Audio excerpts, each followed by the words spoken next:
If just once you've been to Newport Beach, California, you'll never be quite the same. You may look the same as you did the day before and respond to the same name. You may bustle about the street and shop, or play in the waves or on the pier. But you'll see your childhood and meet all the locals. Splendors, short and tall, will be clear. You might not know why, and you can't say just how such a change upon you came. But once you've been to Newport Beach, you'll never be quite the same. The 46th Annual International Junior Match Race Championship is better known as the Governor's Cup and is annually hosted in Newport Beach, California. 12 clubs from around the world, including New Zealand, Australia, Sweden, and of course the US, brought teams of 3, all needing to be under the age of 21. My boat partner on my current boat, Tom Purcell, his parents, Chet and Glee Purcell, actually started this. They managed to get then Governor Ronald Reagan to donate a trophy, and that became the Governor's Cup. Clearly, the Governor's Cup, like the Congressional Cup, has been heretofore a pathway into bigger and better things in our sport. Guys like Stan Honey, Terry Hutchinson, Paul Campbell James, to say nothing of Jimmy Spithill, John Kostecki, and others, have come through this event, and they're now veterans of the America's Cup, and on and on. When you start match racing as early as we did, I think you gain a big advantage. There are so many of us that went from this to that, and this fleet is better than we've ever had. These are some of the best sailors in the world who happen to be under 21. The event's really good. It's a very well-run event. They've always put on a really good program here. It's been really fun. It's a really fun youth event. We're sailing against guys from Australia and New Zealand. It's been really competitive. This is going to be my 3rd Govs Cup. The competition's a lot higher than the last 2 years. Well, I've been match racing for quite a while now, and I really enjoy it. Usually I'm a skipper myself, but I've really enjoyed doing the bow the past week with Tim. It's been a great experience. I think match racing is my favorite type of sailing. I think it's the best kind out there. I love match racing. Match racing is the most exciting. It's the most addicting. It's the best kind. It really highlights all the weaknesses and strengths of someone sailing, and it's just close boat on boat, and you don't really get that with fleet racing and offshore racing. So you have to manage, your fleet tactics, your boat on boat tactics, and your wind tactics all in one sort of go. So that sort of makes it quite hard. Match racing is important here, but the most important thing is probably the fleet management and also the speed in the boat.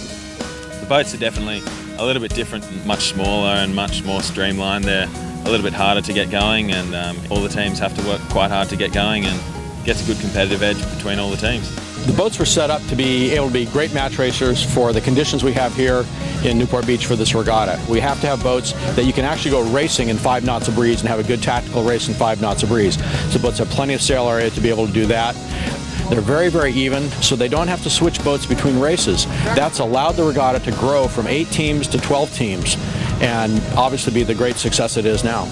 Match racing in the catamarans is going to be different than it is in these boats, but it's still match racing. A lot of the same instincts that you get out of these boats are going to apply in the catamarans. And there's certainly going to be differences, but a lot of the same skills and thoughts, the chess game still applies. 3 days of light to heavy air racing tested the teams in all conditions to bring 4 teams to the limelight in the semis on day 4.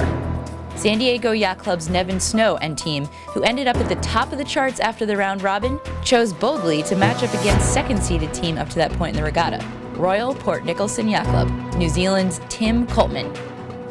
This left the other semi to seeds 3 and 4, Dave Hazard from Royal New Zealand Yacht Squadron and Cruising Yacht Club of Australia, Ashland Brooklyn, respectively. The Kiwis outmatched their opponents, and so began a fight between friendly rivals from the other side of the world. Whoever won the best of 5 matches would be crowned the winner. Matches 1 and 2 went to Coltman, leaving Hazard in a must-win 3-in-a-row situation. Fouling in the pre-start did not help this case, but winning the pin end of the line and leading left gave them hope of gaining enough lead to shed that penalty. That first jibe is often critical. The team from Auckland didn't have such a fantastic one. That's allowed Port Nicholson to close a little bit. Now the shoe's on the other foot. The Auckland team has got to defend. Amazingly, the Wellington team has not only overlapped the leeward, but almost broken through to leeward.